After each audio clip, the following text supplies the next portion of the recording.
going to be a grand slam home run. Swing and drive. Belton right. Welcome to the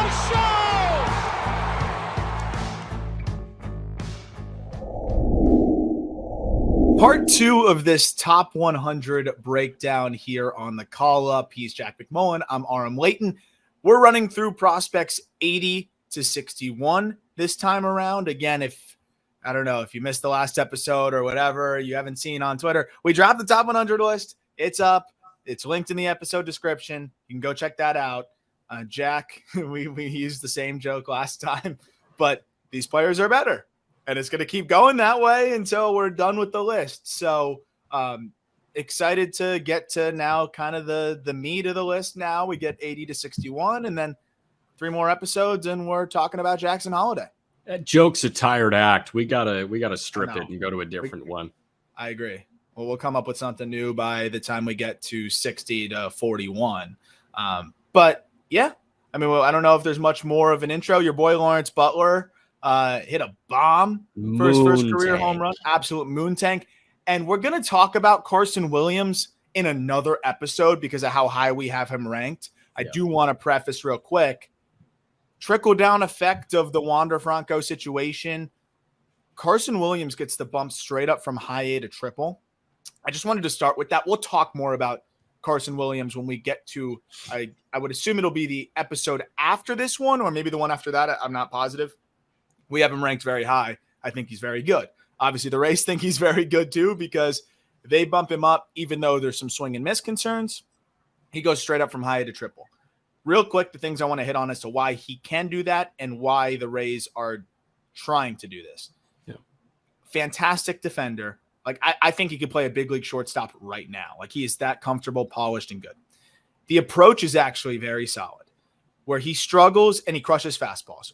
The reason why the K rate is high is he's a patient hitter who struggles with breaking balls. So he gets into a lot of deep counts, and he's still learning how to hit breaking balls. He just turned 20.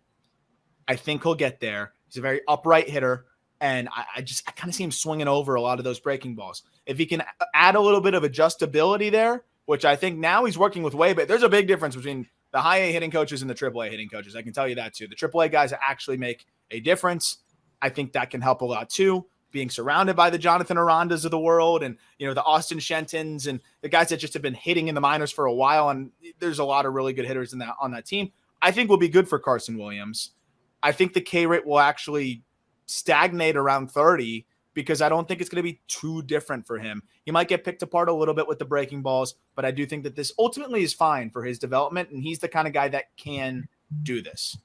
My only follow-up question at this point is, do you think Carson Williams plays a game for the Tampa Bay Rays this year? Because like you mentioned Wander Franco ripple effect. This is exactly what's going on here. And, I think I'm struggling to kind of figure out like what the Caminero, where Junior Caminero plays in all this. I was thinking about that. And what it boils down to for me is Caminero can't play shortstop. I know they've been like rolling him out there. I think that's more to keep his bat in the lineup and get some other guys reps at third. Caminero is a third baseman and an average one at that, at best. So I think that's part of it. I don't think the plan is for Carson Williams to play shortstop. I think the plan is Oslevis Basabe, who we're going to talk about in today's episode, plays well and holds it down while Wander is out. And we don't know that situation. So you have to I think if you're the Rays, you have to operate under the presumption that Wander is out for the whole year to be able to brace for all types of scenarios. In that assumption, you are, starting with Basabe, who's big league ready. But if he struggles, he's an aggressive hitter, a lot of ground balls, good defender, can play all over. There's a chance that there's an acclimation process. Bring up Carson Williams. He might hit a $180, but I can promise you he plays good defense. He's got big power. He should walk a little bit. And I think he's kind of this emergency plan. It's crazy that they have to bring up a high A guy to be an emergency plan, but it's been a disaster for this team. And I think at this point, you'd rather see Carson Williams try to sink or swim than run Vidal Brujan out there for the 48th time. So, I think that's where they're at. It's all conjecture. I have no sources. That's just my guess. Otherwise, why are you doing that? Why are you leapfrogging Caminero from the guy that's a true shortstop? So I just wanted to preface with Carson big power, 107 mile per hour, 90th percentile, low chase rates, can't hit curveballs. But man, if he just hits fastballs and maybe he can make some tweaks and make some adjustments and find something in triple. But I think it's just kind of fight or flight mode right now with Taylor Walls out, with these other guys out. They're just trying to piece it together, and it's pretty crazy, but I think Carson Williams can handle it. Yeah, so I think Walls is dealing with an oblique thing right now. I think when Walls is healthy again, it's going to be some combination of Oslevis Basabe and Taylor Walls. But the question is, how do you get to Walls, who is on the shelf with this oblique thing? So, yeah, I mean, it is kind of, I'm going to say it is kind of doomsday scenario if Carson Williams is a big leaguer this year, but it has been doomsday. I mean, you got McClanahan going down with TJ while you're dealing with this other off the field stuff. Like it's a nightmare. It's a living nightmare in Tampa Bay. I really feel for the org. First block of 20, you called the I'm sick of ranking block. This, can I tab as the volatility block? There are a lot of guys that their careers can go any which way. Which is funny because you say that and then we start with like the least volatile prospect out there. But yes, you are right. This is the volatility block, but we'll ease you into it with Brian Rokio. Shortstop, Guardian system. I think people were surprised with how low we had Rokio.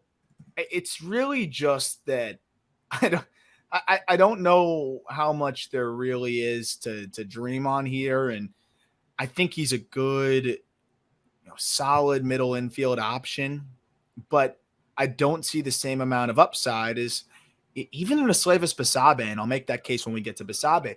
The exit velocities are below average.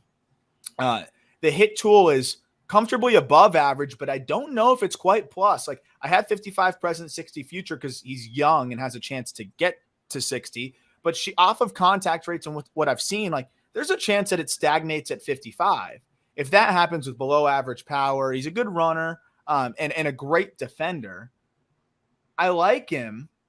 I just think I like 79 prospects more than him, if that makes sense. You've gotten some looks at Rokio, no, this year? Yeah, I have. What I will say is this guy was hitting 340 at one point, but his OPS was still under 900. And that should tell you all you got to know. And he is going to draw some walks, but Columbus is a very easy park to slug in, and he's slugging 410 this year. He's got 3 homers, and that place is a bandbox. It's one of the most hitter-friendly places in the International League. So you got to know, if you're seeing no power there, you're going to see no power at Progressive Field either. And the problem with Cleveland is they have no power in that lineup. So I don't want to say he's redundant in that lineup because he can play a good shortstop and he is going to be a big league shortstop, but he's another good player, and 9 good players don't get you to the postseason. No. And that's kind of the interesting spot that they're in Cleveland. And, the glove is kind of what put him over Juan Brito, but I love Juan Brito's offensive profile a lot more as also a switch hitter with that upside. I think there was a point in time where people were hoping that Rokio would grow into a bit more power and tap into a bit more power. And it seems like that's not going to happen. Again, solid regular, could be a 2-3 win player every year. If the hit tool trends towards plus, I feel a lot better. Yeah. But we're kind of waiting and seeing on that. Cause right now it's comfortably above average. It's fringe plus, but it needs to be fully plus to the point that you said of hey, he was raking and the OPS was barely up there. So there's a little pressure there. The chase rates are a little elevated too. I don't think he walks nearly as much at the big league level and through 14 games. That's kind of what we've seen thus far. Yeah. Get to number 79, who's Oslevis Basabe. It is funny to stack these guys because it'll get more volatile from here, I promise. Basabe just got promoted, as we just talked about with the Tampa Bay Rays. This guy is very similar, but with more upside. We talked about it when we hit on the Rays episode in the beginning of the season, or maybe even preseason. People underestimate how hard Oslevis Basabe can actually hit the baseball. He puts it on the ground too much, and that's something that he's going to need to improve upon. And he's an aggressive hitter, also something that he could probably get away with, but needs to improve upon. but 103 mile per hour, 90th percentile exit velocity. To put that in perspective, Rokio's fighting to get to 101. So there's a big difference between 101 and 103. And then the average exit velocity much higher. He also is capable of popping some 109s. I think he's even flashed a 110. And I think there's a little bit more room in his frame to grow. Above average contact rates, but I see a plus feel to hit because of his ability against secondaries. Defensively versatile, really solid around the diamond. I think he's just scraping the surface of what he can potentially be offensively if he can hit the ball in the air a bit more and fill out a little bit. I'm a big fan of Basabe, and I think he's been unlucky in a lot of ways this year. If you look at some of the batted ball data. Yeah, I think I like his versatility over really any other asset that he has. And I think that what they were hoping to get from Vidal Brujan, they're getting from Basabe, which is really nice. And Brujan, if it all worked out for Vidal Brujan, he's a bit faster than Basabe. He's got a bit more defensive versatility, I think, because he can play the outfield and he's a switch hitter. Basabe is not, but Basabe is a way better offensive talent, and he's versatile enough. If you can play 3 infield spots, they can find corner outfielders, man. Yeah, 100%. And Basabe's really solid at a bunch of different spots. So I'm excited to see what he does. He had a good first couple games. Last game was 0 for 4 with 3 punchies, or 0 for 3 with 3 punchies. So I think he's cooked. We should probably call it a wrap now. Yeah. But no, I'm excited about Basabe, and horrible situation, but guy's not even 23 yet and is going to get this opportunity. It says a lot, I think, about what the Rays think about him too, to bring him up and plug him in there. And I know it's panic mode in a lot of ways, but I also do think that they believe in this kid. In any other organization, he would have been up already. Yes. Absolutely. Absolutely. If you were performing in triple for this long, you were deserving of a call up. 100%. And again, excited to see what he does. 78, one of my favorite bats in the draft. And this is kind of, you call it volatility. So far, we're staying clear of it, but it's going to get there. What I will say, though, is this is also kind of college bat range. And we're going to talk about a handful of college bats. Matt Shaw is off to a fantastic start to his professional career with the Cubs. I have him listed as a second baseman. He's technically playing shortstop for them right now. He cannot play shortstop long term. His arm is below average, and there were some throws already where I was like, because usually I like to give him the benefit of the doubt, start them at short, and then I won't put second base or third base until they fully are not playing there anymore. Shaw will not be playing shortstop much longer, I don't think. Doesn't matter. They didn't draft him to do such. This guy is a pretty good feel to hit for how hard he hits the baseball. I know you and I did a video dive together when we were at All-Star Weekend, and I was showing you 113 mile an hour home run he hit with metal. The guy has crazy pop, put up big numbers at Maryland. This put up pretty much big numbers at every single stop. And I see the potential for above average hit plus power. And maybe the most underrated aspect of his game, Jack, is his athleticism. He can motor. He can move a little bit. He's an above average runner. He's 5 for 6 in the stolen base department to start his pro career. He was 18 for 19 in the stolen base department this past year at Maryland. The thing that jumps out about Shaw is high A is too easy already. He spent 10 games in high A. He's got, I think, 6 extra base hits. He's 3 for 3 in the stolen base department. This guy's going to finish the year in Double A.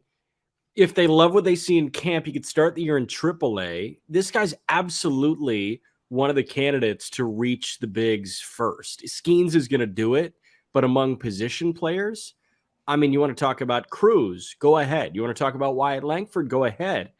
I think Matt Shaw is probably a better candidate than Langford is. If they need Matt Shaw, yeah, I do think so, because he's just got this feel to hit. And it's really funny because if you look at the write-up, for those that are following along on YouTube on the screen, I didn't mention it based on proximity, but if you see the offensive write-up, you see who's referenced in there? No. Oh, Neto. There we go. Zach Neto, the guy who came up first in last year's class. So I thought that's kind of funny, as you mentioned, who could kind of get up there quickly. Yep. Shaw, similar to Troy, it was that kind of versatility of his liking. These are two guys that are very similar. And I like Shaw a little bit more because I like the power potential. And I think he repeats his moves a little bit better. But Shaw, even more so than the things I said about Troy, the way that he can kind of manipulate his leg kick. And it's similar to Neto, where it's like 2-0, I'm taking a big kick and I'm getting my A swing off. And that's where we saw that 113 with Metal. And then, if a guy's throwing hard and I feel like my timing's a little rushed, I'll go with a medium-sized leg kick. 2 strikes, I'll almost eliminate it. I love that versatility. Again, not a lot of guys can do that. It's two college guys that can, and Troy and Shaw. Shaw is better with it. Troy kind of sometimes will just stick to the big leg kick. Yeah. I really like that, and it's a testament to his athleticism. We talked about Troy's athleticism. Shaw's a really good athlete. This guy's going to climb quick, and I think he can put up some big-time offensive numbers. And I think Shaw and Troy are both kind of the version of what we were hoping the Pirates would have gotten from Nick Gonzalez. His game has changed a little bit, but out of the draft, I think a lot of people were expecting, Nick Gonzalez to look like this guy that hit everything, had juice, and was athletic, where he can get by at short, but he's a good second baseman. Like, that's what Shaw and Tommy Troy both are. Yeah, and both use the whole field so well. And for Nick, it's been a lot more, pull side, which was not what I saw. Driving the ball the other way recently. I really which is good to see. That. Yeah, that's good to see. Real quick, last thing on Shaw: 10 games in high A, 17 hits. He's hitting 415 with a pair of homers. He's comfortable, as you said. We move to 77, a guy you are very familiar with, and a guy that we just had featured on the show thanks to your pregame conversation with him. Definitely go check that out. It's Jared Jones, right-handed pitching prospect with the Pittsburgh Pirates. A little bit of a rough stretch for Jones over the last 2 starts. I mean, I wouldn't even call the start against Gwinnett rough. Like, it was rough for his standards. He walked 5, but he scattered them. It was the last start against Nashville where it was that kind of like welcome to AAA kid type of outing that I'm sure he'll learn a lot from. But this guy has crazy stuff. You were pounding the table for him to be on the top 100 list after you got a couple looks at him when he got brought up to AAA. And when I dove into the data and then watched some of those starts, I mean, I could see exactly why you felt so strongly. The fastball, as you had mentioned, just electric and pretty low effort. And then the slider, it's a cutterish slider that he throws. It can get to 90 miles an hour, 92 miles an hour. I think he's thrown a couple of 93. I'll kind of leave the floor to you. The thing that holds him back from me from being, that like next echelon of pitching prospect, like he's closer to the Connor Phillips tier than he is to the, Cade Horton types, of course, is that there's just no third pitch right now. And you could probably add to that. Yeah, so he's been working on both the changeup and the curveball, and it's almost a start-by-start thing, which third pitch we're really going to see. And at the beginning of his AAA tenure, it was the changeup that was just awesome. He's mixed in the curveball. It's looked good some nights. He hasn't landed it for strikes other nights, and he abandons it quickly. So I think when he does find that third pitch, that will give him the freedom to A, improve that third pitch, but B, throw that fourth pitch maybe stress-free, because I think he's trying to force both those into being a third pitch. Fastball slider alone is great. You mentioned it's more of a cutter type. I've seen 94.5 on that's a cutter type thing. It's a cutter. Yeah. Like it's 95 miles an hour. But I've also seen 99.7, 99.5, 99.7 from that fastball, 25.50, like 2,500 RPMs plus. The thing is stupidly electric. And Jones, if Kyle Harrison's on this list, Jared Jones has to be on this list and higher. Yeah, I think that's an excellent point. Yeah, that's an excellent point. Kyle Harrison has the deception and the funky release, but the whiff rates on the fastball are not far apart. Jones, you could argue, might even still have some more in the tank because it's pretty low effort. And you talked about a 99.7. I have here a 100 to TJ Hopkins. So at 2,600 RPMs. Yeah. By the way, that 6'1" 180 is 100% real. And this guy was going to go to Texas as two-way guy. He was a power hitting corner outfielder. Yeah. And I asked him, I was like, dude, and you can hear this in the conversation. I was like, where does this strength come from? Like, I'm bigger than you. And he's like, dude, I've been asking myself that my whole life. I don't know. And it's just insane how this guy gets that much out of that frame. 100 at 2,600 RPMs from a guy that is barely 6'1" 180. Yeah. Come on. The reason, last thing I'll say, and you're spot on, and it's a low release point too for that lively fastball. And that's why he's been able to get crazy whiff numbers on the heater, 30% in zone whiff on the heater. I mean, that's elite stuff. I think that there's a world. And the reason why I like Jones is there's two ways that he can be a middle rotation starter. Number one is the classic way, develop that third pitch. Number two is the new wave of what we're seeing, which is improve your command and just dominate with fastball slider, so cutterish slider. That you're both viable paths for him. So like if he can't find that third pitch, the fastball and the slider will work. There's more pressure on hitting your spots and, being dominant with that heater. But I think he has good enough stuff to be that Javier mold. Maybe not as good as Javier, but be that subdued version of that, which is a big league starter. So I was actually going to say, you remember the front half of Huascar Inoa's 2021? Inoa was gross. And I know you laugh because Inoa has faded into obscurity. He's on the 60-day. I think he might be a TJ guy right now. But Inoa, he was so good using fastball slider. That was it. It was a 2-pitch mix, and he was great. Freddie Peralta, when he really first burst onto the scene in 21, I mean, he was sinker slider. You go 4-seam slider like this, Jones can get away with that Freddie Peralta type usage, with that Huascar Inoa type usage. 100%. So I'm excited to see his development and how it'll continue. And of course, if any of you want to watch Jared Jones pitch, tune into our guy, Jack McMullen, on the Indians Network. Tonight.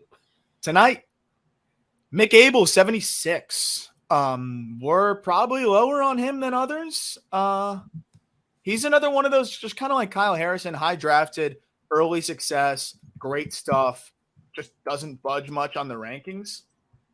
Philadelphia Phillies, first round pick in 2020, 15th overall. He's about to turn 22. The stuff is ridiculous. But, man, I mean, we even saw it in the one inning in the futures game when we were there. The fastball doesn't quite jump as much as you'd think for 96, 97. And then the secondaries, man, non-fastballs this year, he's landing first strike 55% of the time. So yeah, it's been frustrating, and it's limited his ability to rack up the punch outs. I think the fact that he has kept the ERA in a reasonable spot and, still been able to turn out plenty of solid starts is a testament to just how nasty his stuff is. If it all clicks for him, could be a number 2 type. Like he could be maybe even a frontline guy. That's why he was very difficult to rank. But I'm becoming less confident in the command, getting much better, because it's actually taken a bit of a step back this year from a strike perspective. As the starts go by, you run out of optimism, I guess is the right word here, because you're waiting for that switch to flip. And Mick Abel, 14 starts in low A in 2021. He had a 4.4 with 5.5 walks per nine. Starts last year in high A. He's good. A 4.01 still and 4 walks per nine. But now you factor in his 5 starts last year to end the season in double, and then this year in double A Reading. He's got a 4.1 ERA, 4.2 ERA, and 5.5 walks per nine. As he climbs levels, you need to see that command get better. And obviously there are way better ways to look at command, but you want to look at overall control. You cannot get away with walking 5.5 guys per nine as a starting pitcher. So, man, lack of really strong third pitch and lack of confidence within the strike zone and confidence in getting to the strike zone consistently, I think can be worrying. Yeah. 6 straight starts with at least 3 walks. Again, striking guys out. He hasn't really had that blow up outing since May, but he also hasn't really had that dominant outing. So it's just, he leaves you wanting more. And the good news is he's not even 22 yet. He turns 22, I think, in 2 days. So happy early birthday to Mick Abel. But yeah, it's kind of this waiting game here, and he's trending more like Griff McGarry than Andrew Painter. That's the way it's looking right now. Yep. 75. We got Dalton Rushing. This is a guy that could have been a little bit higher up. It's just kind of a weird situation with him right now. Dodgers catching prospect, who I think is on the IL right now with a concussion. This dude flat out rakes, and his numbers are not going to show how good he actually has been this year, because he's actually had a similar situation to Anthony Rizzo, I think, where he had a concussion, came back 0 for 31. Yeah. Dalton Rushing does not go 0 for 31. You don't do that. That's not what he does. Maybe he goes through a little bit of a slump, whatever it is. That guy is hit from the word go. That guy is hit at every single stop. He raked at Louisville. There was concerns about, whether he's going to catch. That's still kind of a question. You think he's improved a little bit, but then he put up comical numbers in 28 low A games where he hit 424 with a 778 slug, 8 home runs in 28 games. So you could have said, oh yeah, but that's a college bat in low A. Sure. But then if you see what he did at the early going of this year, it was more of the same almost in high A. And then he's dealt with these issues. So 22 years old, unfortunate that, he's gotten banged up like this, but he had a near 1,000 OPS through the first month or so of the season, and was settling in pretty nicely at a mid 900s OPS up until this slump here. So I think he's going to be fine once he gets right, and I hope he's all right. Talk about an elite approach. Chases 15% of the time, makes above average contact, borderline plus power. I'd say comfortably above average right now that he gets into in games. He's just a safe bat, man. He's a muscle hamster. That's the way I want to look at him, and he can get up. I do think the Dodgers will extend Will Smith long term, but they've got a real decision to make here. And note that another Dodger catching prospect is not on this top 100 list. So I think they might be making their decision right now. And when Rushing does get his opportunity, the bat is good enough to DH. Like, he's a top 100 prospect. He's not top 100 if he's DH exclusively, but he can catch. And if he does need to DH, we're still looking at him as a really valuable guy. Yeah. There is some value defensively, not much, but the bat is good enough to be a impact big league bat for a long time. Yeah, I think it's like that, again, like that Soderstrom-esque situation here where I think, if you plug him in a few times a week when Will Smith DHs and he catches, it's not going to be some devastating, like, oh my gosh, he can't catch. And then he plays other positions in the meantime, once that time comes, like, I would say first you say, but Freddie Freeman, like, this is like 2 years from now, 3 years from now, like, we'll see what happens. Obviously Freeman, I think, is going to hit till he's 80. But just in terms of what he can do, he can play a little first, he can catch. There's a lot of similarities to Will Smith, even from where they went to school, but just the way that they play the game, the way that they hit, the way that the catching was behind the bat, and look at what Will Smith's been able to do with the glove. So they might have 2 Will Smiths on their hands here, which would be pretty special if, Rushing can keep trending in that direction. Well, and another Louisville catcher that kind of bridged the gap. There was a guy between Will Smith and this guy, but Henry Davis, before this year, I didn't think of Henry Davis as a right fielder. I'm sure you didn't either, but he's a big, strong man. He's probably 6'1", 220, and he's got a hose. He's developed into a solid right fielder. So if they do want to move Rushing to a corner outfield spot, I'm sure he can figure it out. He's athletic enough. I think so too. So I'm interested to see what they do, but the bat's going to carry him, and I think it's looking like it can carry him. Yep.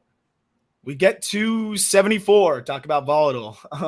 There's like volatile aspects to him, but then also not. Santiago Rafaela, number 74. He, Boston Red Sox outfielder / shortstop. I got a good question on the Twitter space of like, why is Rafaela not higher if he's putting up the numbers he's putting up and you have him as an elite defender? And I thought that was actually an excellent question. I thought about it and I was like, maybe off of the glove, he could be ranked a little bit higher. But I've talked about how, for me, when I'm ranking these prospects, glove is becoming like a little bit less important. and you got to really focus on the bat, because there's only so much that, so much value you can provide if you're not at least hitting your weight. And Rafael has put up unbelievable numbers so far this year at the upper minors. But just about every single underlying metric points towards him potentially struggling at the big league level. And I'm really interested to see what that'll look like. But it's also really hard to argue against his numbers. Really aggressive hitter, slightly below average contact rates. Like it's one of those guys that I guess I'm just happy to be wrong on. And it's the offensive volatility that keeps him outside at the top, 50 or so for me.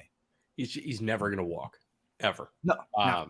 But It's really exciting. So I don't blame people. The other thing that jumps out to me is like 6 homers in 60 games in double. And that's not the Southern League. That's the Eastern League. And then he goes to triple and he has 12 homers in 37 games. He's had an out-of-body experience recently. And I can applaud an out-of-body experience for sure. But man, I mean, he's 4 for 9 in the stolen base department in AAA after being 30 for 38 in double. It doesn't get more volatile. How does that happen? I don't see the correlation there. Dude, and 40% chase rate. And my concern is that there's in zone whiff too. So like people say, well, who cares? He's producing. I agree, but this guy could really just run into trouble at the big league level. Like there's just guys like that punish some mistakes and in AAA and, just get away with it and then really run into issues. The 18% swing strike rate might be as concerning as anything for me because it's like that's also showing some issues within the zone. Secondary stuff, he's chasing near 45% of the time. I think big league pitchers are going to expose that.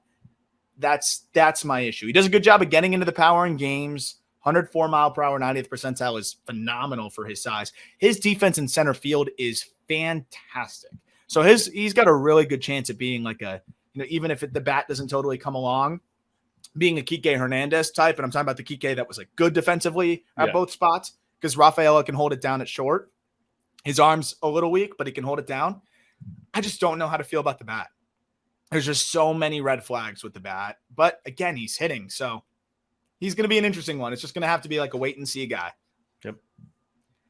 73, guy that's unfortunately on the shelf, but I thought did a lot even before he got hurt to improve his stock. Andy Baez, Dodgers prospect, outfielder. I was really impressed with what he was doing before he went down. He got a second taste of Double-A, and this was somebody that reached Double-A at his age 21 season. And I thought that was pretty remarkable in itself. And might have been even 20 years old at the start of the year. And while the numbers were slightly above average in the eyes of WRC+, Baez at 26 home runs matched his strikeout rate at high A of 24.5%, that's impressive to me. If you maintain your power output and then also maintain your strikeout rate against advanced pitching, that stands out to me. Then he emerges in 2023, starts in Double-A, 33 games. He ups the walk rate. He lowers the K rate. Not quite the same power output through those first 33 games, but was slashing 284, 430, 495. Gets the bump up to Triple-A, and then in his first Triple-A game, tears his labrum in his left shoulder, which is that lead shoulder in the swing. He'll be back next year. That part stinks, but we're looking at a guy that even with the injury will start in Triple-A as a 23-year-old next year, has a great track record of hitting and a great approach and a cannon for an arm in the corner outfield. And I think projects as an above average outfielder there. He's been at pretty much every level. He's been at least 2 years younger than the league average hitter, and he's a career 900 OPS guy in 400 minor league games. That's a track record. That's a track record. And the fact that a 22-year-old already has a track record, when he comes back, he's 23 years old, and it's a matter of waiting for him. I mean, I think people are starting to get a little bit fatigued with Baez, and we're going to enter year 3 where he's probably a top 100 guy in the preseason. Like, I don't know, man. He's been really good for really long. And I think that a lot of people are going to be reintroduced to Andy Baez next year, and you'll get that injection of life. And it's like, oh yeah, I forgot the Dodgers are a wagon and they've had this guy that's been slowly ascending. And the craziest part, dude, is in those 33 games, you see the 3 home runs. Listen to some of ththese flyouts, just bad batted ball luck, and still was doing unbelievably well. 370-foot flyout, 375-foot triple. That should have been a home run. 373-foot flyout, 390-foot flyout. No. And a 397-foot flyout. So he could have easily had 3-4 more home runs. Just to show you, like, those numbers would have been even more ridiculous, even if you give him 1 or 2 of those through the first 33 games. Yeah. They brought him up to AAA for a reason. He was ready to go. Again, the chase rates are extremely low. and he lifts the ball consistently. Like he will tap into every ounce of his raw power in games, and that's why I like him too. I think he's going to be a consistent power threat with sneaky complementary skills, average hit tool, but doesn't chase. He's a very safe profile for what I think what people perceive it to be when you look at the strikeout rates on the Fangraphs page. For sure. 72, one of the hotter hitters in minor league baseball right now, I think. Brian Ramos, third baseman, Chicago White Sox. Ramos was a guy we had higher than anybody else in the industry, I think, going into the year. And unfortunately, he just got hurt before the season even started with a groin issue, kind of delayed his start to the season. And, I mean, he's made up for lost time, Jack. I think what has it been? How many games has he played? 50? In 50 games in double. He played 4 games in low A as part of a rehab. 50 games in double, 11 pumps? 11 homers, 34 driven in 895 OPS. And that's after a long layoff, coming off a groin issue, all that good stuff. I think easy plus power, like he's tapped into fringe plus, and there's room for more. He's 6'3", 200, 21 years old, raking in double A after putting up big numbers in high A and, getting a taste of double last year. And this is a candidate for the Arizona Fall League. I'd love to see him out there, and I think he'd put up big numbers there. This is a guy that I think is going to rise on a lot of top prospect lists. He plays a good third base. They've played him a little bit at second, too. He gives you some versatility there. And the approach is improved. Ramos, I think, is one of the more underrated prospects in baseball based on the consensus. I see bigger than that, actually. I see 6'2", 225 as opposed to 6'3", 205. And that makes sense because he's a thick guy. Mm-hmm. I think there is – I don't want to comp everybody to a Yandy Diaz or an Isaac Paredes if they're like a big, like heavier set guy that moves well, but Brian Ramos is a thicker guy that moves well. And I'm a huge fan of that. So Ramos, there's a ton of power to dream on here. You think there's 30 homer power? Yes, because he hits it in the air so consistently. Talking about like a 37% ground ball rate. Like he gets into his power consistently. It's to all fields. I think there's absolutely 30 home run power here.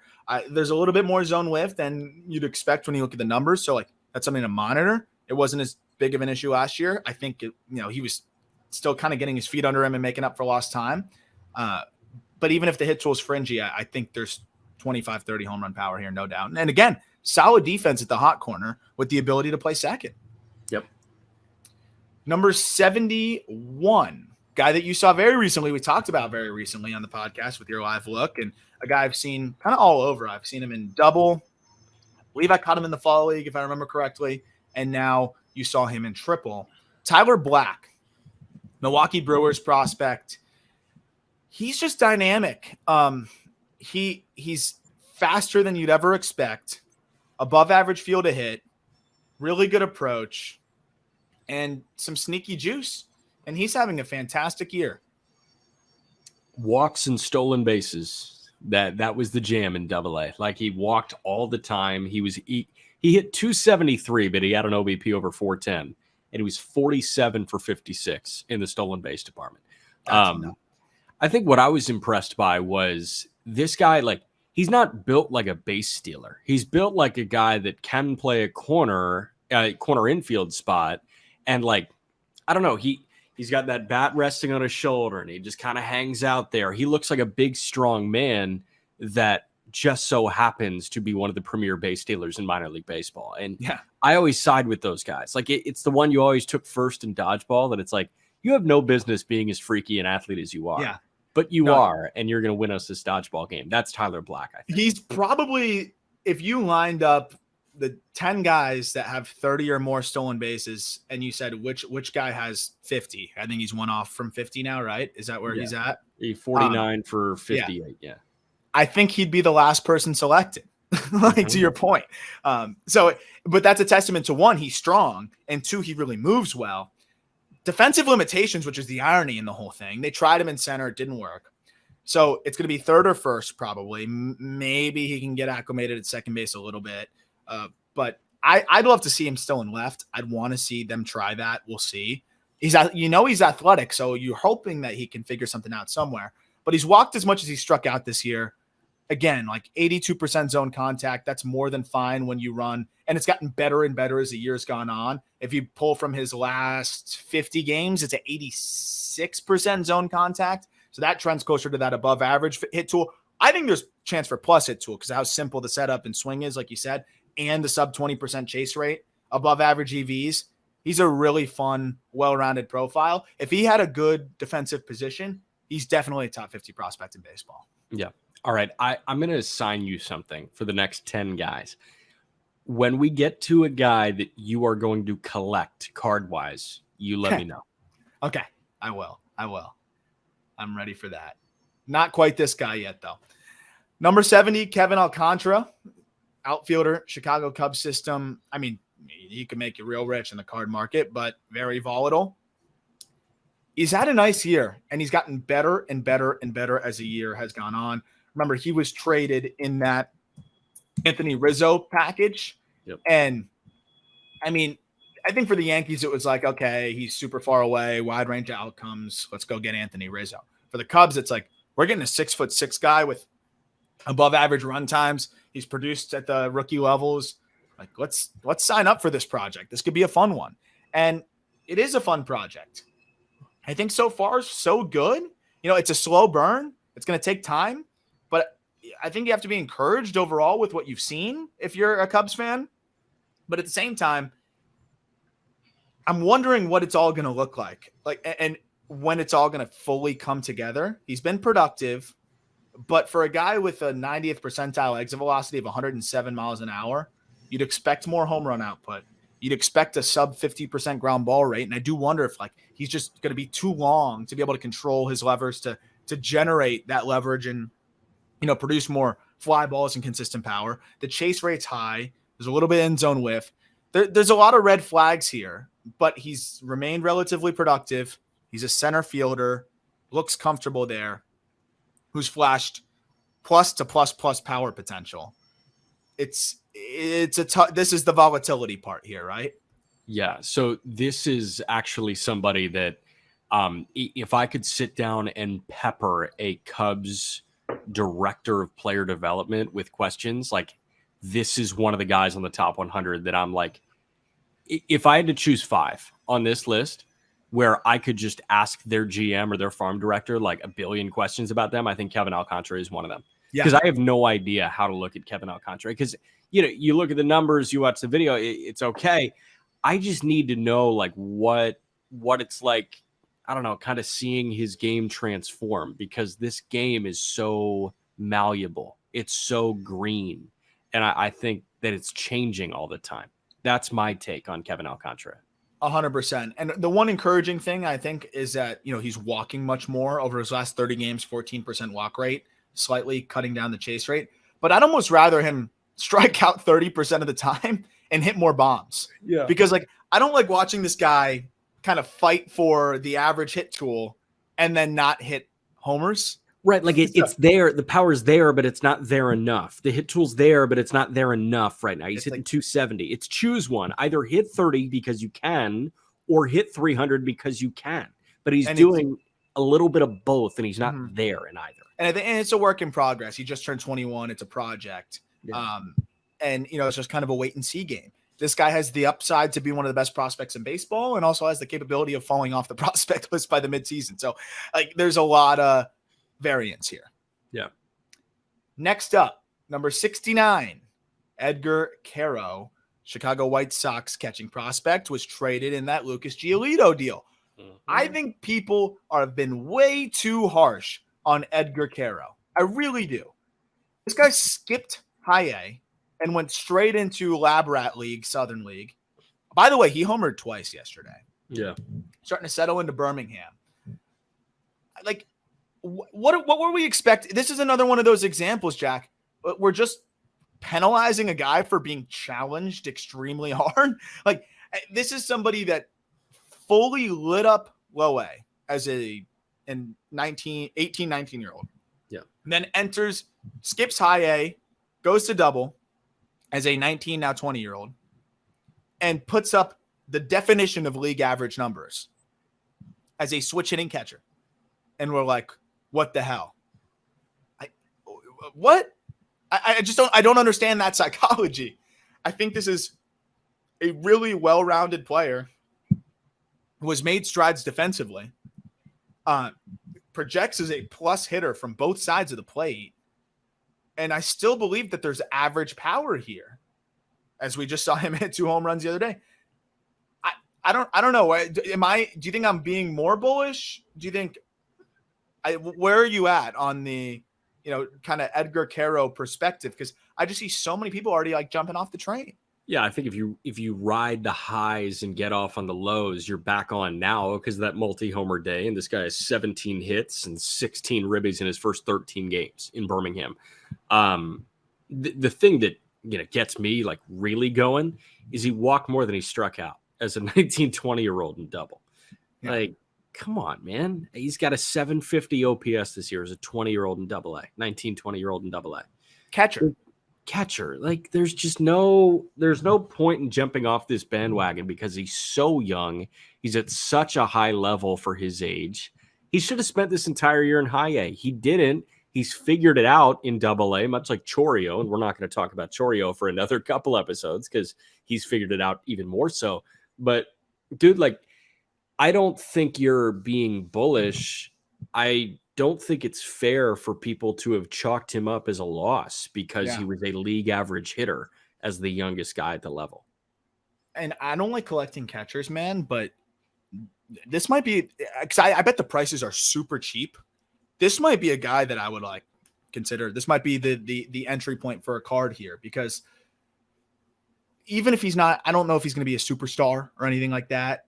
He's a switch hitting catcher. And I think people really underestimate the aspect of like getting acclimated catching wise. Big focus for him has been working on the defense back there. He's been better receiving. He continues to get better blocking. He's held the running game down pretty well. He's got a good arm and an accurate throwing arm. I bet you his cards are dirt cheap on alt. And if you go survey the prices and like, again, when you talk about the psychology, people kind of jumping off the bandwagon. I think there's a potential for a 70 hit tool here. Like I probably should have put 55 with the potential for a 70. Over his last 30 games, Jack, 93% zone contact. I know that's a small sample, but that's still 135 plate appearances of minimal whiff within the zone. And he's probably hitting 330, 340 over that stretch. Yeah, right around. He's getting on base at a 370 clip over that stretch. Yeah, damn, man. So that's incredible. All right. So if you are looking for Edgar Cairo, I would recommend going to Alt. Alt is the place to go. That's the only place to search for cards. Alt.xyz, alt.xyz. Alt is the only platform that allows you to search all the major marketplaces and eBay at one time. It's a free app. Download it. Type Edgar Cairo into the search bar. Alt going to give you every graded Edgar Cairo card that is out on any marketplace available for sale. You don't like what is on the market right now, save your search and you can get a push notification when Edgar Cairo is made available on Alt. You will never use another app for researching and buying baseball cards ever again. Go get Edgar Cairo. When Luis Baez has a card, go get Luis Baez on Alt. Yeah, I'm waiting for that card, man.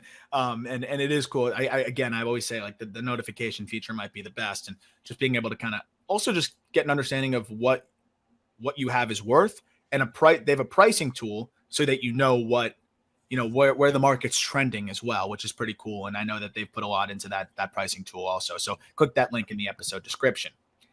68. Here's Luis Baez. What a segue. When he has a card, unless I'm mistaken, maybe he does. I'm pretty sure he doesn't because you asked me that, and I don't think he does. You can look it up in the meantime while I describe him.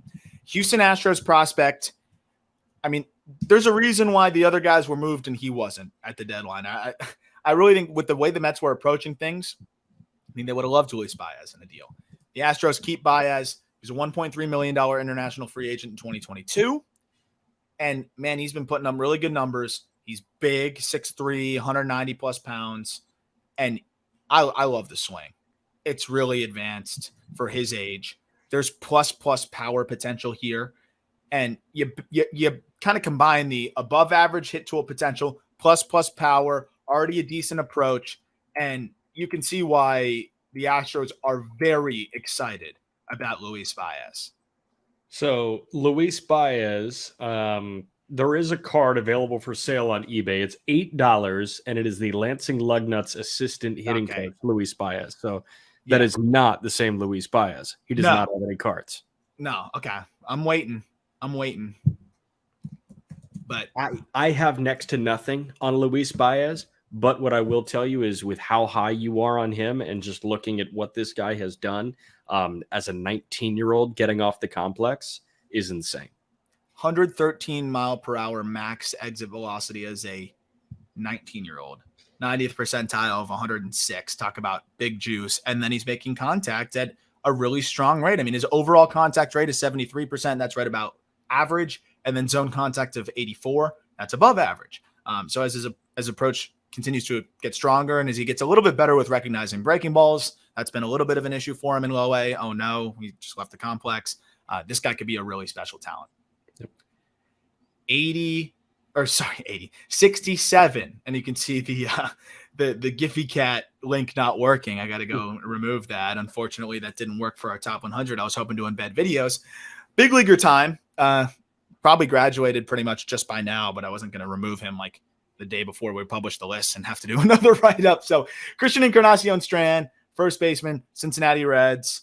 We've talked about him a ton on here. We don't have to go too deep into this one.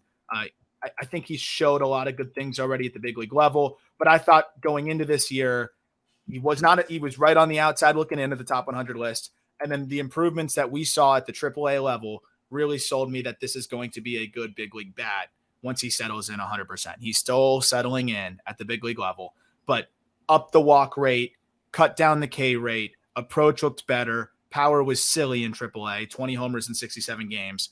And I still think this is going to translate at the big league level, or there's just going to be a bit of a acclimation process, and he's going through it right now. He's got so much juice, man. It's like ridiculous juice. You have 70 raw, 65 game, like spot on. It's nuts what this guy can do. He can upper deck it. Oh yeah.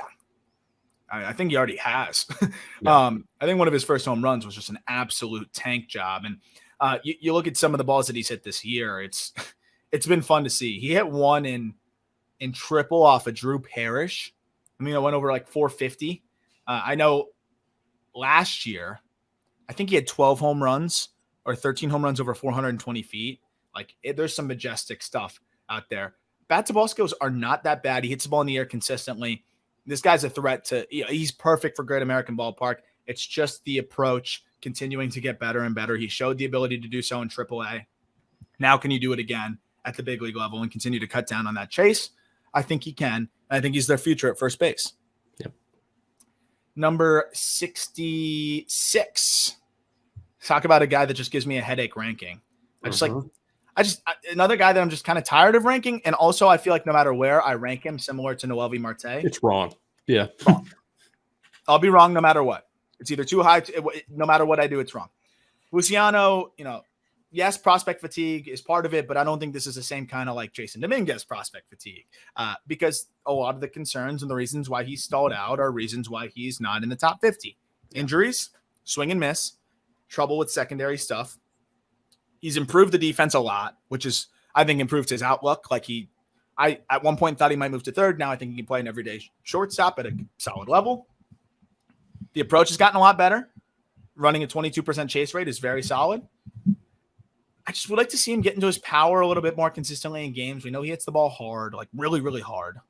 And I don't know where to stand here on him, man. Like, he's going to strike out a bunch. If he hedges that with walks, that's good. But you better really get into the game power.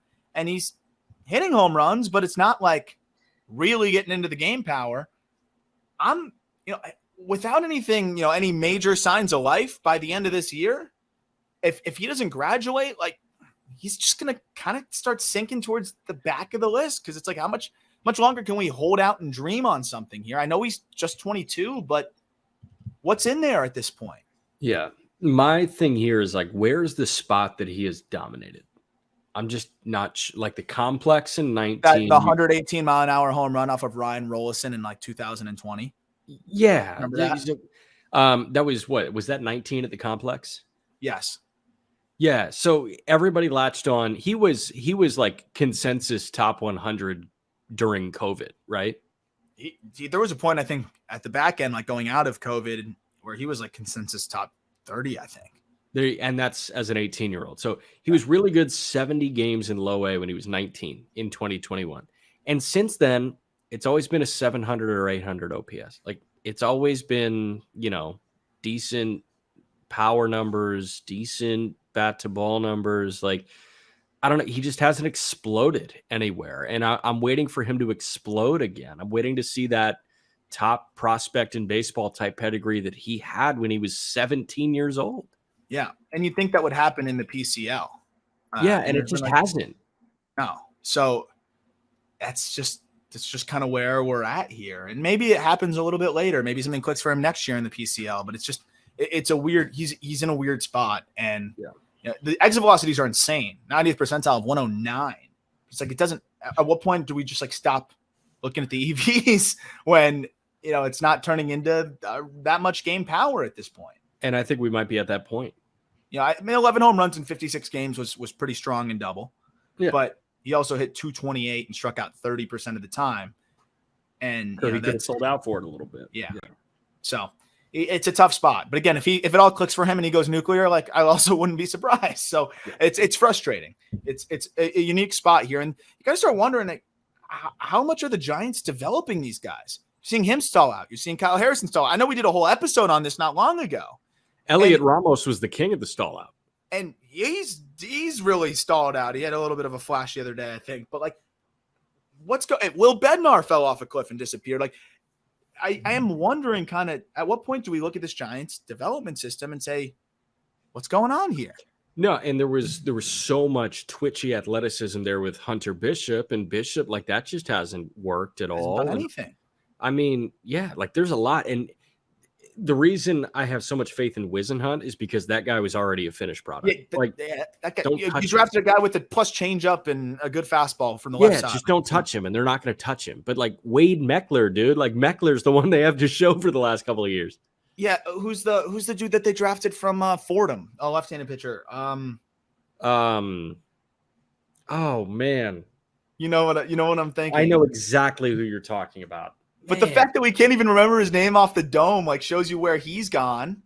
Like, what's going on in the San Francisco Giants development system? Like, where are we at here at this point? Like, it's one of those things that I think is one of the more underrated aspects of the San Francisco Giants, where they're just not developing that well. The name I was looking for, Mason Black has trended nicely, but who am I looking for here? It's going to drive me nuts. I'm going to it. I'm going to the database of Fordham draftees. Yeah, I don't think there's going to be that many names outside of there. But I'm almost positive too, because like I'm pretty sure that the name we're looking for didn't even get ranked. Mikulski. I don't even think he's in Fangraph's top 49 Giants prospects. Oh, Matt Mikulski from Mohegan Lake, New York. Mikulski this year in Eugene has pretty much been a full-time starter, 50 and 2/3 innings. He's got a 7.1 ERA. Yeah. He's walking 8.5 guys per nine. We'll give him credit for Patrick Bailey. Yeah. That's been awesome. Pomara is just falling off. We could do a whole episode on that. So it's not great. Not great over there. Everson Pereira, and it looks like we got to fix that right up there for those watching on YouTube. I was waiting for the one issue we had on here. There had to be something. Everson Pereira, Yankees prospect, outfielder. Oh my gosh. It says frame defying power and Giffy Cat. Yeah. He's got frame defying power. Crazy juice, staying power in center field. Very fringy hit tool, Jack, and above average speed. It's all about the power here. He's 22 in triple and just continues to perform in terms of getting into the power. I don't know if he's going to hit enough. He might be frustrating, but this guy's going to run into 25, 30 homers and play some decent defense in center. Like, I'm interested to see what this looks like. And he's got crazy upside. Even if the hit tool is average or fringe average, he's a productive big leaguer. I think Pereira is the forgotten man. And I think that Yankee social media, the Yankee conversation about prospects has always been Volpe, Peraza, Dominguez. Mm-hmm. But they've got some other guys that need way more love. And thankfully, Drew Thorpe and Chase Hampton are starting to get some of that love, but Pereira should be getting a lot more love than he's gotten to this point. Oh, yeah. You combine his double and triple numbers, he's slashing 300, 363, 536. Why are we doing Greg Allen and Billy McKinney when this guy is hitting well enough in Scranton? Yeah, I'd rather see him try and sink or swim out there. And he's going to hit home runs. I mean, this guy's hit a home run already 454 feet, 90th percentile of 109. Let's do it, for man. A 6 foot 170 guy. Like he's got 70 juice potentially here. And people are always going to show up to the ballpark. Like, people are always going to go to Yankee Stadium. But I mean, you can make it that much more enjoyable if this guy is in the lineup, if Peraza is in the lineup. I mean, the active roster right now, who are your outfielders that are rostered? Greg Allen, Harrison Bader, Jake Bowers, Oswaldo, Judge, IKF, they list as an outfielder, and Billy McKinney. You're telling me Pereira can't unseat any of those guys? Yeah, no, I mean, that's great. You know what the comp is for me too is kind of Christopher Morel-esque. Dude, Morel's awesome. Morel's must-see TV. You know what I'm saying, though, where like Morel could have went one of two ways. You got to take the good with the bad. When he's hot, he might be one of the hottest hitters on the planet. When he's cold, like, it's going to be tough. It's hard to watch. Must-see TV. 115 mile per hour max exit velocity for Everson Pereira. He's 22. Come on. This guy's got big time upside. Another Giffy Cat that's not working. 64, Orelvis Martinez. Talk about a guy who has just cleaned up his image. And I don't even mean that in like the optic way, but like just a guy that I couldn't have been more just like disinterested in. And all of a sudden, the Blue Jays prospect looks like he's going to be a solid big league piece. He's kind of improved across the board, man. Like it's really just been everywhere. And this is another prospect fatigue guy. And he to me, he's jumped over Marco Luciano and those types. Exit velocities are not far off, 106 mile per hour, 90th percentile. Contact rates are right about average, maybe slightly below. He's finally cut down on the chase a little bit, walking more than he ever has in his entire life. He's hitting the ball in the air consistently. He's not totally selling out for pull. He looks like a good hitter to me, man. Like he looks like a guy that's going to be a productive big league third baseman. I could have sworn he was like 24 years old. Right? By now. He's been around for so long. He was a 20-year-old that spent the entire year in Double-A last year. 20 years old. Martinez, I thought it was good that they had him repeat double because there were so many flaws in that approach. And I mean, it was bad. Like, he was consensus off top 100 list. And if you had him on, I'm like, I think anybody could point to he's hitting 200 and he punched out 1 billion times last year. This year, just different type of beast, like you're mentioning. I mean, there's something about the tangible fix that results in numbers taking a complete 180, and that's exactly what's happened with this guy. And I can't wait to see him. Indy goes to Buffalo in 2 weeks. Can't wait to see him. No, I mean, you hit the nail on the head, and this is something I hit on in the write-up here is, he makes that tangible adjustment. It's a little bit more stacked and coiled on his backside. Still has the leg kick, but now he's able to stay on the ball longer, not totally selling out for pull side. And when he was selling out for pull side, it was pulling him off of every breaking ball and basically anything that wasn't a fastball. He had a 90% zone contact rate on fastballs last year, which is nuts given what his strikeout rate was. But then against non-fastballs, he hit 175 with a 36% K rate. So now you take that spinning off, stays on the ball better. He's still hitting fastballs. And now his OPS against breaking balls goes from 600 to 800, over 800. I mean, like that's a big difference. It was under 600 to it's over 800. That's that plays. Absolutely plays. 63. The total opposite type of player here. Luis Lara. We got a lot of love for ranking Luis Lara. I know Brewers fans were excited. And then shortly after, he gets promoted to high A. I think one of the safest bats at the lower levels, switch hitter, plus hit tool. I mean, contact rates are elite. There's definitely a little bit to be desired in the power department, but I don't think it's as bad as people would have thought. Like, this isn't like Xavier Edwards type where it's 97 mile per hour, 90th percentile. It's, right around 100, 101, and he flashes the ability to, at least run into an average exit velocity here and there. And again, he's 18 years old. So I do think that there could be slightly below average power. That's all he needs because he has plenty of field to hit from both sides. He finds the gaps. He hits the ball in the air. He walks a ton. An extremely advanced approach. I have not seen this many young, like any young hitters like this dude that have the plus hit tool and are patient. They're always aggressive when they have this kind of hit tool. 21% chase rate with this plus hit tool. I couldn't be more in on Luis Lara, who is one of the safest bets to be a big leaguer. Good center fielder as well.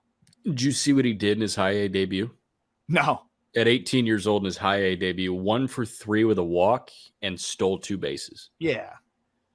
I mean, that's him. Nobody walks in their high A debut at 18 years old. Nobody debuts in high A at 18 years old, but like nobody walks in it. Come on. Like you make a great point because there are so many guys that expand their zone when they're 18 and they hit like this.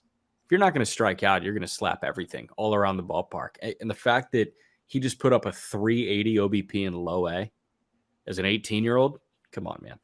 Switch hitter. I mean, I'm really excited about this guy, and makeup off the charts by all accounts too. So, and I love the way he plays. You have to be to not live at the complex when you're 18. Yeah, right. This shows you the confidence they have in him as a player. They're giving him the Choreo treatment by making him the only 18-year-old at that level. I guess him and he joins Ethan Salas as the only guys that are 18 and younger at the high A level. I mean, that says a lot. 62, Noble Meyer. Only so much that we can talk about here, but I did get to see a little bit of his first 2 outings at the complex. Very raw in terms of just like what he can be, but I thought very mature in terms of his, ability to kind of pitch, for lack of a better word. Like he looks like he has a good feel for his body. Looked like he, was throwing strikes, and I think this guy's going to be damn good. Marlins first round pick, 10th overall this past year, 6'5", 3/4 release point, gets really good arm side run on the fastball, good extension, gets in on hitters quickly. The last outing went 2 1/3, walked 2, didn't give up any hits, struck out 4. His slider is devastating.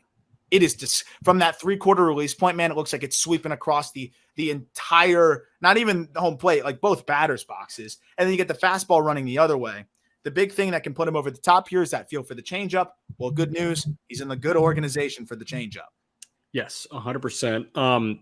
I think there's a lot of fresh off the draft Mick Abel in Noble Meyer. And I know that it's curveball versus slider, but you know what I mean? 2-pitch mix, tall, lanky, high school righty. And you immediately impress. I feel like, and listen, we didn't talk bad about Mick Abel, but we were just saying like, hey, here's why he's not a top 50 prospect in baseball. Here's why he's a top 75 prospect in baseball, top 80. I think Meyer probably has some of that pedigree there where he was immediately gifted the opportunity to be a top 70 prospect in the game, and he only has the chance to elevate. Now, if he can't throw strikes, he'll drop a little bit, but I think he's got a lot of that Mick Abel-esque intrigue out of the draft. And there's more in that frame, more velocity in there. He's touched 97. It's low effort. I'm interested to see. Yeah, and it can go one way or another. I think he'll take care of the lower levels. And then it's, how does he handle high A, double A, and it's which direction does he go? Is he the Griff McGarry direction, like we were saying, or the Painter direction? And it'll be fun to watch. If there's one thing the Marlins can do is develop guys like this. So, it's going to be fun to see how they do. If I'm drafting a high school pitcher, I want him looking like Noble Meyer too. Yeah, right. And again, I like the release point. I think it's unique, it's different, and a change up from there could be real tough. Yeah. Last but not least, on the day, it would have been the only other guy that is 18 years old at the high A level, but I think he just turned 19. So Samuel Basabe, he just turned 19 3 days ago. Yep. Catcher. Orioles system, what this guy's been doing as well, man, has been pretty special. I mean, talk about a guy that got comfortable in high A relatively quickly. It was like a little bit of a learning curve for him, and then he's been going nuts since. I don't know if he's going to stick at catcher. He's shown some improvement there from the video that I've seen over even just the course of this year, but kind of the same conversation as the rushing, the Soderstroms, the other guys we've talked about. This bat will take him very, very far. And if he, obviously they're pretty set at catcher for like the rest of our lives forever with Adley there. But again, it's a guy that can kind of plug and play. You can do whatever. but just from sheer prospectability, Basayo's a monster, 6'5", 6'1", like 230 pounds or something like that. He's strong. He already taps into plus exit velocities. He's already touched 112 before he turned 19. And I mean, he's been incredibly productive. And I think there's more in there in terms of the consistency with the hit tool and approach wise. This guy could be a special bat. He's a huge human. That's the thing. Like, I think the reason people fell in love with Diego Cartaya are the same reasons that people are going to fall in love with Samuel Basayo. And Basayo, yes, okay, he moves off of catcher. He plays first base. The Orioles don't really have, first base. Ryan Mountcastle has been very disappointing so far. So Basayo is a very far ways away, but there's nothing blocking a rocket ship at first base. And I think that Basayo can absolutely be a rocket ship at first base. He's the biggest kid on like the little league team right now. He doesn't have that much definition. I think the more time he spends in pro ball, the more he's going to like really fill out and look like a big, strong kid. But now he's just like the big kid that hits the shit out of the ball. Yeah. And I think he's going to get stronger too. That's the thing, is like, there's not like projection on the frame, but I think it's like, it's just a big young kid that's going to convert a lot of that like mass into muscle. And that's scary because he's already got a 90th percentile of 106. And like I said, flashing the 112s and hits the ball in the air, and it's power to all fields and potential plus power. So really excited to see what he can do. Orioles aren't always the most aggressive unless they really like you, like a Kobe Mayo type. And clearly they really like Basayo and they're comfortable being aggressive with him. I'll just wrap up with his last 5 games in high A, 10 hits, 4 extra base hits, 2 walks, 3 Ks. He's settling in, man. Love it. That'll do it for this episode. We got 3 more to go as we go from 60 all the way to 1. Looking forward to continuing to do that with you all. We do have that Davis Schneider interview coming up. Turns out when you're in the big leagues, you got a lot of things going on. So Davis was sure that we're going to make it happen very soon, but I just want to give an update on that. I mean, he's just too busy mashing baseballs for, the Toronto Blue Jays, but excited to get him on here very soon. Really excited to hear what you all think about the list. Again, that link is in the episode description. Bunch of stuff coming out on justbaseball.com continuously through the rest of this year. And if you can leave a review, help us grow the show, that would be great. Don't forget to check out alt in the episode description. That'll do it. We got prospects 60 to 41 in our next episode. Look forward to talking to you then.